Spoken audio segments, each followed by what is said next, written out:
பேரன் முகுந்தனுக்கு கட்சி பதவியை அறிவிக்கிறார் டாக்டர் ராமதாஸ். அதற்கு மேடையிலேயே தனது அதிருப்தியை பதிவு செய்திருக்கிறார் பாட்டாளி மக்கள் கட்சியின் தலைவர் அன்புமணி ராமதாஸ். ஒரு பரபரப்பான சூழல் அங்கு நிலவிக் கொண்டிருக்கக்கூடிய காட்சிகளை நாம் திரையில் பார்த்து வருகிறோம். தொடர்ந்து நம்மிடையே அரசியல் விமர்சகர் கலை அவர்கள் இணைப்பில் இணைகிறார். நன்றி கலை, இணைப்பில் இணைந்தமைக்கு. இங்கே இந்த நிலவரத்தை நம்ம பார்க்கும்போது முதல்ல நம்ம கிட்ட கேட்க விரும்புறது, ஆரம்பத்தில் குடும்ப அரசியலுக்கு எதிராக வலுவாக பேசிக் கொண்டிருந்தவர் டாக்டர் ராமதாஸ். தொடர்ந்து அன்புமணி ராமதாஸ் கட்சி தலைவராகிறார். இப்போ பேரனுக்கு ஒரு பதவி கொடுக்கறதுல ஓப்பனாவே ஒரு சர்ச்சை விடுச்சிருக்கு.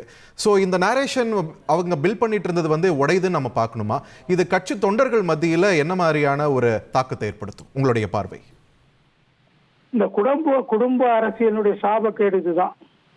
அந்த காலத்துல மன்னராட்சியினுடைய மிச்ச சொச்சம் தான் குடும்ப அரசியல். மன்னராட்சியில மகங்க 1-2 பேர் இருந்தா அவங்க சண்டை போட்டுக்கிறதும், அப்பாவே கொண்டுட்டு பதவிக்கு வர்றதும் இது சர்வசாதாரணமா முகலாய மன்னர்களா. பொழுதுபோக்கான விஷயங்கள் கூட நமக்கு வருமானத்தை அள்ளி தரும். இங்க ஒருத்தர் கைவினை பொருட்கள் பிசினஸ் செஞ்சு மாசம் பல மடங்கு சம்பாதிக்கிறாரு. எப்படின்னு தெரிஞ்சுக்க ஃப்ரீடம் ஆப்பை டவுன்லோட் பண்ணுங்க. ஆட்சி காலத்தில் நடந்துகிட்டு இருந்துச்சு இந்தியாவில் 250-300 ஆண்டுகள். அதுதான் இப்ப இங்கேயும் இந்த குடும்ப அரசியல் வந்த பிறகு உத்தரப்பிரதேசத்தில் நம்ம பார்த்தோம். முலாயம் சிங்குக்கு அவருடைய தம்பிக்கும் அவருடைய மகனுக்கு இடையில கடுமையான சண்டை நடந்தது, போட்டி நடந்தது. இது மாதிரிதான் நம்ம இதுலயும் பாக்குறோம். சரத்பவருடைய கட்சியிலையும் அதான் பார்த்தோம். அவருடைய அண்ணன் மகனுக்கும் அவன் மகளுக்கு இவரு முடிசூட்டும் போது அவன் அண்ணன் மகன் ரொம்ப காலமா இவரோட பணிபுரிந்தவர் அஜித் பவர் விலகி போயிட்டாரு. அது குடும்ப ஆட்சியில இந்த மாதிரி உள் சச்சரவுகள் வந்துச்சுன்னா அது இப்படித்தான முடிவுகள்ல முடியும். இப்ப ராம்தாஸ் அவர்கள் எப்பயுமே அது சர்வாதிகாரத்தனத்தோட தான் அந்த கட்சியை நடத்தி கொண்டு வந்திருக்கிறார். அந்த கட்சியையும் சரி வன்னியர் சங்கத்தையும் அவர் சொன்னதுதான் அங்க சட்டம், மீறி யாரும் பேச முடியாது. இதே அன்புமணியை அவரு தலைவராக ஆக்கிய போது, அறிவித்த போது ஏன் அன்புமணி எதிர்க்கல? அவரோட ரொம்ப காலம் கட்சிக்காக உழைத்தவர்கள், தியாகம் செஞ்சவங்களாம் மூத்தவர்களா இருந்தாங்க, அனுபவம் பெற்றவர்களா இருந்தாங்க. அவங்கள விட்டுட்டு இவரை நேரடியா மேல கொண்டு வந்து வைக்கும் போது அன்புமணி எதிர்க்கலையே, அப்ப அனுபவம் பற்றி பேசலையே. இப்ப அவரு மருமகனை கொண்டு வந்து வைக்கும், அதாவது ராம்தாஸ் அவருடைய பேரன், இவருடைய அன்புமணியுடைய மருமகன், அவரும் குடும்பத்தை சேர்ந்தவர் தான். குடும்ப ஆட்சின்னு வந்த பிறகு அதுல எல்லாரையும் கொண்டு வந்து வரிசையா சேர்ப்பாங்க.